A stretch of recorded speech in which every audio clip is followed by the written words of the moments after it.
Hi everybody, this is Martin Coleman, your instructor, and today we're going to be talking about Web 2.0.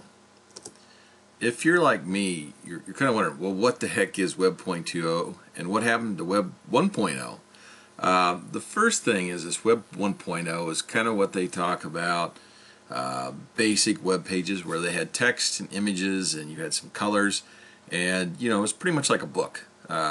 People were putting up all kinds of content, and we still use a lot of that today. Really, Web 1.0 hasn't gone away. It's just your basic web page, kind of what you're used to as far as the internet. The 2.0 comes in with a lot more interaction, the bringing in of audio, video, animations, different things like that. So the difference is just kind of like everything. It's an upgrade of web pages. You still have the same features that we had with the regular internet, but now we've added a lot of things that we didn't have that are pretty much part of our everyday life. I think probably most of you have been using Web 2.0 stuff. You just never knew it was termed that. The first thing we're going to look at are some examples of Web 2.0, and I kind of touched on these a little bit, but to get a little more specific, a lot of the things had been just text, but now everybody's got some kind of messenger that allows asynchronous text. You've got something that allows you to collaborate with other people, whether you're doing this via your microphone on your computer or 4 or 5 you're chatting all at the same time. And this interaction, it's been kind of slow until we really got into audio, and we've been able to have more of a natural conversation. You can get online meetings with 5 or 6 people. You can have kids talking to each other, talking to grandma, mom, and dad. You've got little web cameras built into about everything anymore that we can see the person on the other end. In this case, I chose not to do video. That way I can sit here in my PJs and record this if I want. But I'll tell you, I'm at least farther along than that today. Probably the biggest thing about the Web 2.0 is the more opportunities that have been brought about for collaboration in learning, and that students aren't just always working with just other students in the classroom, that they can collaborate with older students in, say, your school, in the district, around town. They can talk to other groups that are outside of their area in different states, different countries. I know that I've had several classes where we've talked to other kids in Costa Rica, in Mexico, Canada, and Ireland. And so we've set up some communication that we've met 5 or 6 times throughout the year, that we've all got on and had our little webcam and microphones set around. Everybody talked back and forth, and we've learned a lot that way.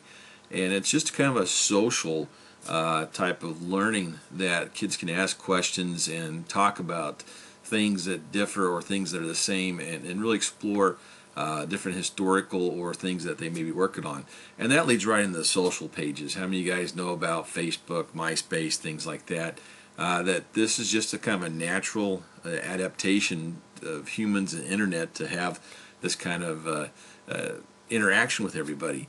And through a lot of the back-end stuff we never see, and we won't be getting into this, is the databases that store and help us sort through all this information and find these things and people and talk. And then that has even led into alternate lives. You guys may have heard of Second Life, where you go in as little avatars and you actually interact in a virtual format instead of having the real face-to-face. So I'm going to show you a couple examples, and I think you guys have seen these in some fashion before. Most of the videos you've been watching on here I've been posting on YouTube, but besides my great knowledge here, there's a lot of other things that are out there that you can find off of PBS, off Discovery Channel, things from MIT, from Harvard, from University of Kansas, from Fort Hays, and it's out there, and you can learn a lot about either climates, or have lecturers, or see different bugs in the water and how they might act, and all those kind of things you might be talking about in your classroom. The Facebook, probably not so much with the really young students, but by the time you're hitting your 4th, 5th, 6th grade in elementary school, kids might be getting on some of these. Some of them don't. You obviously have to be worried about who can see what out there, but if your kids are in that or you have something like that, you can put up content up there and allow people to share and see things. It's similar to a web page, really. Just has a lot more interaction and easy to find other people. So that's kind of the big thing with it. The Skype is it's not anything that's really new. It's been out probably for 10 years almost now, this in some form. But basically the audio video interaction and talking and texting and all that kind of rolled into one kind of communication device. The big thing with Skype is it's free computer to computer, so you can talk to anybody in the world no matter where they are for how long. And then it also allows you to make phone calls at discounted rates. And so this gives you an opportunity to talk to someone that may not be near a computer or have a computer and have that kind of communication. And for, I think it's less than $3 a month, you can make unlimited calls to anybody in the United States and Canada.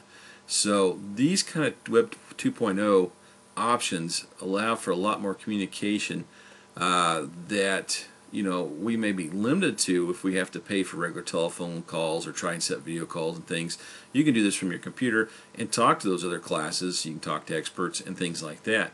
If you can't do it live, there's things like iTunes, who have tons of educational podcasts out there. The number of school kids that have posted up examples of reports or school projects or different things like that. Videos you can watch. Everybody knows it for sounds that you can, or sounds for songs that you can download for the 99 cents and watch movies and all that kind of stuff. But there's a lot more to it out there than that. One thing that gets a little more on the current news that kind of flows along with this communication is the RSS feeds. And we talked a little bit about that in some of our writings down below when we get into podcasts. And the difference between really a podcast and just a straight RSS feed is that RSS is a general term for getting a subscription to a service, and it can be print, it can be video, it can be audio, it can be everything, where a podcast tends to be audio or video only. So it's more of a branding and name thing. But if you go to Google and you click on the Reader, and if you don't have this when you go to the Google page, click on the little More link at the top and you'll see Reader. It allows you to subscribe to content-specific websites, journals, articles, things like that, newspapers, and it will come right to you every day, and you'll get just the latest articles and things that you might be interested in. So you can subscribe to things that really go towards what you're talking about for that week. There's all kinds of stuff out there, and this can really spur on a lot of ideas and finding things to put out on the web. And one of those things that's nice to organize is Google Documents. Google Docs is another free thing that basically gives you one area that you can post Excel spreadsheets, PowerPoints, pictures, Word documents, all that up there, and then everybody can go in and see it at the same time, collaborate on it, make comments, write on it, change it, and all that, and it's all saved in one spot, and you never have to worry about losing those papers again. So kind of a cool thing to check out. So now that you kind of know a little bit about Web 2.0, here's some things that you can do in the classroom. Probably the biggest one most of us hit is you go watch some YouTube videos. Your kids can show you how to do this if you haven't. We talked about social accounts. We talked about using Skype to interact with people and do video. It's kind of the new pen pal of the 2000s. Kind of a neat option there. You can also record podcasts, and we're going to do that using Audacity this week. Have you guys download and install this. It's a simple record program. You hit the red circle to record, you hit the square to stop, you go to File, Export as an MP3, and you've got MP3s that can be made into podcasts. For this time, we're just going to create them and post them up on the discussion board, and you guys can hear each other's little MP3s.